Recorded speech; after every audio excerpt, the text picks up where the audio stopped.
ஆண்டவர் சொல்றாரு, 1 மணி நேரம் ஆகிலும் என்னோடு கூட விழித்திருக்க கூடாதா? கோலும் தடியும் ஈட்டியும் பட்டயமும் தீவட்டியும் பிடித்து கொண்டு வந்தவர்களை பார்த்த உடனே மார்க்கு நினைச்சிட்டான், இங்க நிக்க கூடாதுப்பா, நாம என்ன செஞ்சிடணும், வேண்டாப்பான்னு நினைச்சிட்டு இருக்கும் பொழுது ஒருத்தன் ஓடி, எங்கடா நீ ஓட போற அப்படின்னு பிடிச்சான். பிடிச்சவன் என்ன செஞ்சிட்டான், நீ பிடிச்சதை மாத்திரம் வச்சுக்க, நான் மாத்திரம் ஓடுறேன்னு ஓடிட்டான். ஏன் தெரியுமா?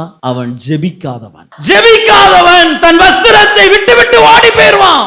ஒரு 10 பேர் ஜெபிக்கிறாங்கன்னா இந்த 10 பேர்ல யாரெல்லாம் நடிக்கிறாங்க, யாரெல்லாம் ஜெபிக்கிறாங்க எப்ப தெரியும் தெரியுமா? ஒரு ஆவிக்குரியவங்களுக்கு முன்னவே தெரியும். ஆனா வெளி தோற்றத்தில் எப்ப தெரியும் தெரியுமா? ஒரு நெருக்கடி வரும் பொழுது கர்த்தரோடு இருக்கிறவர்கள் ஜெபிக்கிறவர்கள், நெருக்கடி வரும் பொழுது கர்த்தரை விட்டுட்டு டாட்டா காட்டிட்டு ஓடுறவங்க ஜெபிக்காதவர். நீங்க எல்லாரும் என்னை தனியா விட்டுட்டு ஓடிடுவீங்க அப்படின்னு இயேசு சொன்னது எனக்கு பயமா இருக்குப்பா, நீங்க எங்க கூட வாங்கன்னு சொல்றதுக்காங்கல்ல. அவர் சொன்னாரு, நீங்க ஓடுனாலும் என் அப்பா என் கூடவே இருப்பார், என் பிதா என்னோடு கூட இருப்பார், நான் நிறைவேற்ற வேண்டியதை நான் நிறைவேற்றி விடுவேன். ஆனா நான் ஏன் சொல்றேன் தெரியுமா? நீங்க ஓடக்கூடாதுன்னு சொல்றேன். இப்போ ஒரு தேவ பிள்ளை என்ன செய்யணும்?